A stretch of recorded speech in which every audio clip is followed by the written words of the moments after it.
Здравствуйте, друзья! Я Буляин Сырись. Очень удачное чье-то выражение, что в России две беды – дураки и дороги. Список этот можно продолжить, и я бы на первое место поставил еще одну напасть – это лжецы. Ложь давно стала образом жизни российского общества. Лгут во власти, лгут средства массовой информации и делают вид, что говорят правду. Население делает вид, что верит, и многие из граждан, продолжая традицию, лгут и тоже сами себе верят. Не исключение и мордовская власть в лице московского наместника Артема Сдунова. Совсем недавно он сказал такую замечательную вещь. На нашей республике лежит особая ответственность за сохранение мордовской культуры, языков, традиций.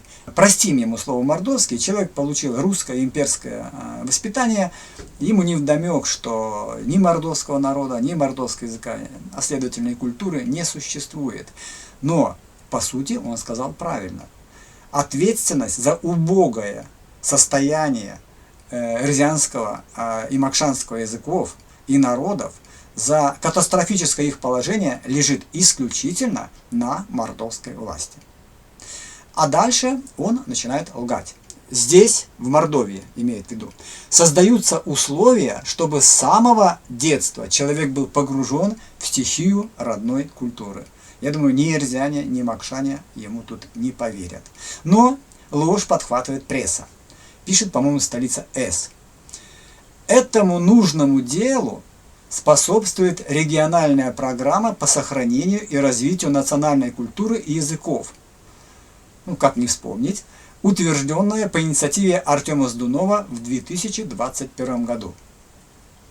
Ну, прессе а-ля СС вообще лгать не привыкать, это профессионалы, скажем так, да.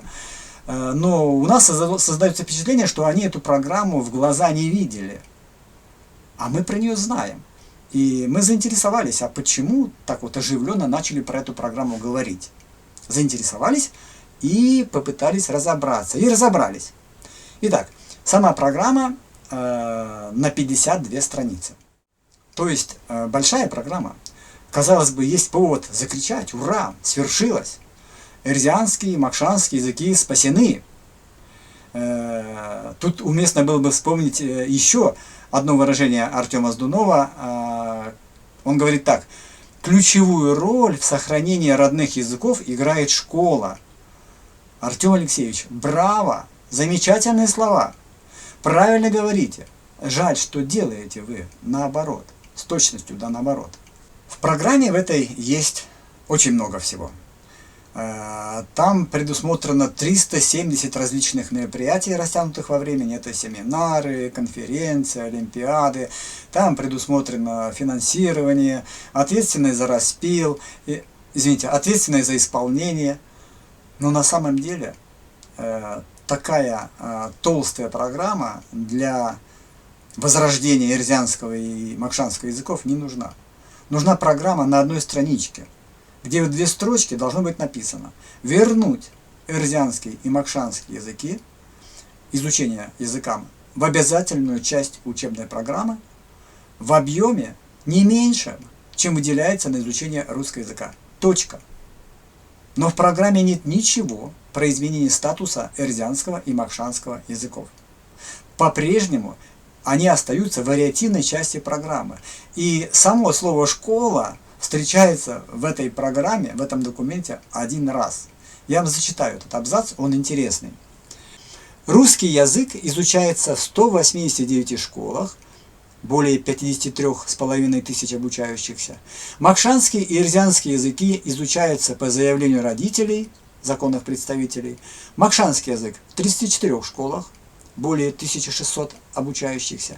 Эрзианский язык в 27 школах, около 2000 обучающихся.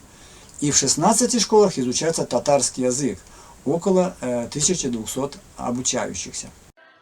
Сохранение этнокультурного и языкового многообразия является одной из главных государственных задач. Эрзианский и макшанский языки изучают дети во всех школах республики. Эрзианский и макшанский языки которые по Конституции Мордовии являются государственными, изучает всего 6,7% от всех учеников. И вот на ту программу, где 370 мероприятий, в декабре 2021 года было выделено 73 миллиона 391 тысяча рублей. Запомним эту цифру. На самом деле это не очень много. Это примерно 14 миллионов на один год, на всю Мордовию. Но, несмотря на то, что из Кремля бесконечно лгут, что все идет по плану, что-то все-таки случилось. И 13 июня 2023 года правительство Мордовии принимает постановление номер 272, которое называется «О внесении изменений», не буду дальше читать, вот в ту самую программу, за которую так хвалит пресса господина Сдунова. Что изменили? Бюджет изменили. Они уменьшили бюджет программы в 10 раз. До 7 миллионов 596 тысяч 600 рублей.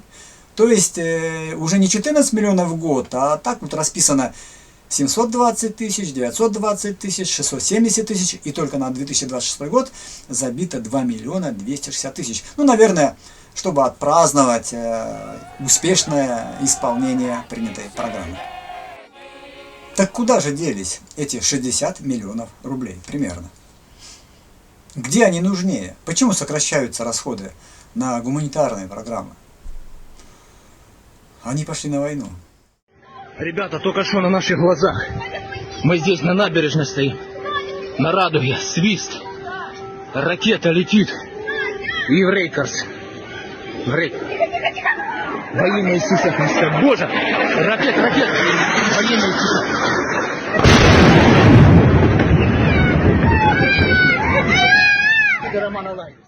То есть власть считает, что деньги нужнее для изготовления бомб, снарядов, ракет, для организации убийств в чужой стране. Это больше нужно власти, чем сохранение и развитие эрзианско-макшанского языков. Вот для чего нужна эта ложь прессы из Дунова, чтобы скрыть истинное положение вещей. Вот для чего проводятся вот эти широкие празднования по типу последнего Вилнюс, где вместе с пусть театрализованным молением учат разбирать, собирать автоматы и записывают по контракту в российскую армию. Кстати, про Олимпиаду в программе есть отдельная запись, я вам прочитаю. Результатом освоения макшанского и эрзианского языков является ежегодное участие обучающихся в межрегиональной олимпиаде по родному языку. Мы-то думаем, я имею в виду редакцию канала Ванды, что обучение языку, оно предусматривает как результат освоение этого языка. То есть человек начинает говорить на нем, понимать его, но нет. То есть вот ничего подобного. Олимпиада – это результат изучения эрзианско-макшанского языка. Огарю лемсе Мордовиан университета спорнензе всех виевтень, эрзиани мокшун кельтнин ды литературань регионют коньком светейте Олимпиада зяря юнкснесты састь сяду до ламу тонавтнитят. Теки марто сын стонавтитя стурто ютавто зель наукань ды практикань пронкс. Тирин келин ды литературань вечкитятнин марто пси кортамотни макс ламо от арсемат. Веселия инжетне вожодить наукань ды практикань коряс регион ютконь пронксо косувановить эрзен ды мокшунь кельтнин коряс нейншкань сёрмадомань кевкстематня. Чеса як пек пси ды кортамотни лакай злакить. Про Олимпиаду радостно, оживленно рассказывает очередной мастер разговорного жанра из группы обслуживания власти. Из группы, которая помогает власти лгать, чтобы наши умирающие народы вместе с Макшанским невзначай не заметили, что они умирают. И он тоже лжет. И про 100 участников, и про горячий разговор тоже. Видно, что учителям неловко, скучно, что они это слышали 100 раз, их тяготит это переливание из пустого в порожнее. Они понимают, что без возвращения эрзианского и макшанского языков в обязательную часть учебной программы в достаточно большом объеме разговоры, фестивали, семинары, олимпиады не имеют никакого смысла. Люди понимают, что ситуация катастрофическая, что власть экономит на всем, кроме войны. И они понимают, что будет еще хуже, хотя, казалось бы, хуже уже некуда. Вот характерный пример. На эту Олимпиаду приехали с разных регионов лучшие ученики и лучшие преподаватели. Вот давайте послушаем. Мон тонафтан уже омботи и мон пряде саранский МГПУ, как раз специализация Эрзянкель. Но мон пек не заставляю, есть акаламгида хотя бы, чтобы содать куда тефне, например, шум врачи, есть чтобы слегка могли басяма, например, хотя бы. Ну, старший класс аламгида уже пожестче, например, то есть и можно наречие, существительность разобрать, и шумезяк. Есть же литература, то есть стихотворение, частушка тонов не тона. И как же в адрес-то корты Эрзянкельса? Ну, улить, конат в адрес-то, конат, например, куда уже басить, снять в адрес, а улить, конат, ну, уже, можно сказать, руск басить, снять уже ауль пек парсти. Зяро и как что нускить Олимпиада, с куда-то не анок студия? Мон ускинь кафта, и как что вески мон школаста, он батись соседний школаста. Мень готовились в Аннене к предыдущей Олимпиаде, куда-то задания, например, и примерно вот сравнивали, чтобы все равно дать парсти. Тюрат конат ветить Эрзянкель, пек аламо, истест кафта колно нили ломанти. Куда тон тюра ломань ветят Эрзянкель и куда тюранти не важудем школаса?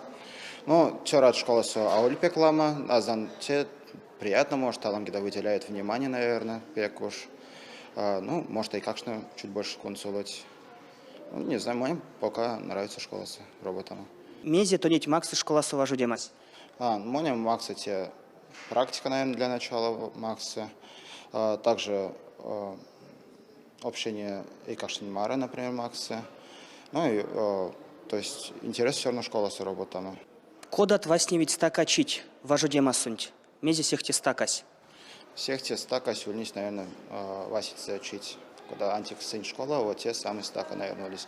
А что там, куда, например, начать урок, куда вести. Но Меле уже спустя некоторые шкам, он уже то на день. И сейчас пек уж стака раз местек. Мезе арсят весенники тонов Эрзянкельде литература, мокшонкельде литература, мек сырей судам снять кельтнень. Ну, нет кельтнец издревне миник, то есть, например, баева те издревне эрзянские вели. То есть, ну, те обязаны знать все-таки те миник велись, те миник келись. За последние 10 лет Эрзян и Макшан стало на 270 тысяч меньше.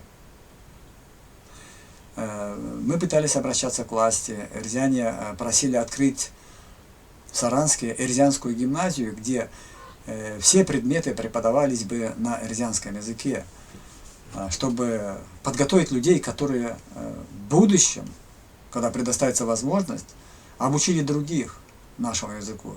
Но опять та самая власть в лице господина Тултаева ответила, что, в общем-то, все отлично, им и без этого очень даже хорошо. Трудно порой отделить, где, в общем-то, начинается мордвин, а где начинается русский человек. Мы себе, более того, даже и, в общем-то, не разделяем. И действительно, для них нет никакой разницы. Им и так хорошо.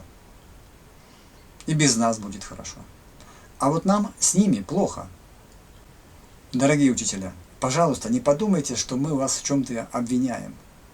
Мы понимаем, что эту ситуацию создала власть сознательно, для того, чтобы и эрзянский, и макшанский народ поскорее исчезли. Вы же слышали, они не видят разницы.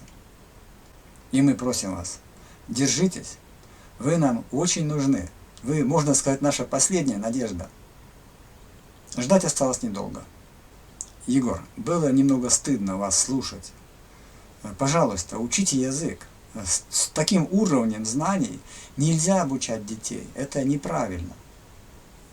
После того, как будет восстановлено Эрзянмастер, Эрзянское государство, у вас, Егор, у учителей эрзянского и макшанского языков будет очень много работы, и ваш труд, безусловно, будут ценить не так, как это делает сегодня власть. До встречи с вами в Эрзянмастер.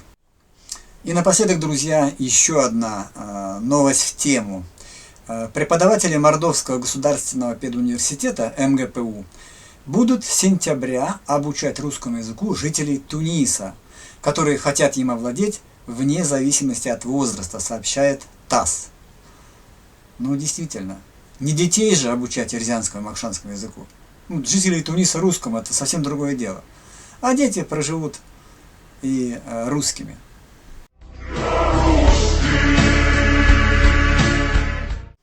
А вам, господа чиновники, я скажу следующее. Вот так, как вы сейчас живете, так будет не всегда. Поэтому подумайте и начните делать какие-то хорошие дела, нужные для эрзианского и макшанского народов. Такие дела, которые предстоящий суд сможет принять как смягчающие вашу вину обстоятельства. До скорой встречи, друзья. Я Болян Сырис. До свидания.